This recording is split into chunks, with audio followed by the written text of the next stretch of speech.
Youth Congress അധ്യക്ഷ പദവിയെ ചൊല്ലി K C. Venugopal ഗ്രൂപ്പിൽ ഭിന്നത. ബിനു ചുള്ളിയിലിനെ അധ്യക്ഷൻ ആക്കുന്നതിനെതിരെ നിലപാടെടുത്ത് ഒരു വിഭാഗം യൂത്ത് കോൺഗ്രസ് നേതാക്കൾ രംഗത്തെത്തി. സീനിയോറിറ്റി മാനദണ്ഡമാക്കി ഒ.ജെ. ജനീഷിനാണ് യൂത്ത് കോൺഗ്രസിൽ പിന്തുണ. അബിൻ വർക്കിയെ സംസ്ഥാന അധ്യക്ഷൻ ആക്കണം എന്നാണ് ഐ ഗ്രൂപ്പിലെ ചിലരുടെ ആവശ്യം.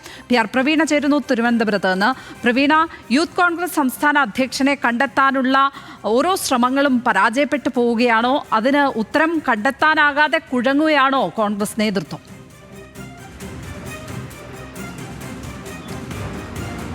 രാഹുൽ മാങ്കൂട്ടത്തിലിനെ യൂത്ത് കോൺഗ്രസ് അധ്യക്ഷ പദവിയിൽ നിന്ന് പുറത്താക്കിയിട്ട് ഒരു മാസം പിന്നിടുമ്പോഴും പുതിയ അധ്യക്ഷനെ കണ്ടുപിടിക്കാനാകാതെ ദേശീയ നേതൃത്വം പരുങ്ങലിലാണ്.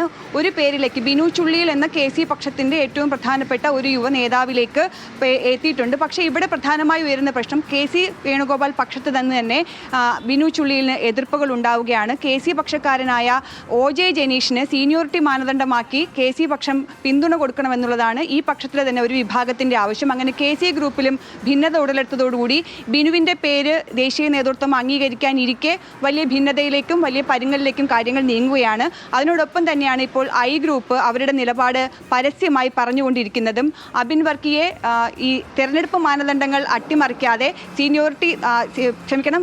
തെരഞ്ഞെടുപ്പ് മാനദണ്ഡങ്ങൾ പാലിച്ചുകൊണ്ട് രണ്ടാം സ്ഥാനത്തെത്തിയ അബിൻ വർക്കിയെ യൂത്ത് കോൺഗ്രസ് അധ്യക്ഷ സ്ഥാനത്തേക്ക് പരിഗണിക്കണമെന്നുള്ളതാണ് ഐ ഗ്രൂപ്പിന്റെ ആവശ്യം. ഇത് ആവശ്യപ്പെട്ട് സംസ്ഥാന സെക്രട്ടറിമാർ, ഐ ഗ്രൂപ്പിൽ വരുന്ന സംസ്ഥാന സെക്രട്ടറിമാരുടെ ഫേസ്ബുക്ക് പോസ്റ്റുകളും വന്നു തുടങ്ങിയിട്ടുണ്ട്. ഒരു ചുരുക്കത്തിൽ പരസ്യ പ്രതികരണവും അതുപോലെ തന്നെ പരസ്യ പ്രതിഷേധവും വീണ്ടും യൂത്ത് കോൺഗ്രസിന്റെ സംസ്ഥാന അധ്യക്ഷനെ പരിഗണിക്കുന്നതിനുള്ള കാലതാമസം വീണ്ടും കൂട്ടുകയാണെന്ന് തന്നെ പറയാം.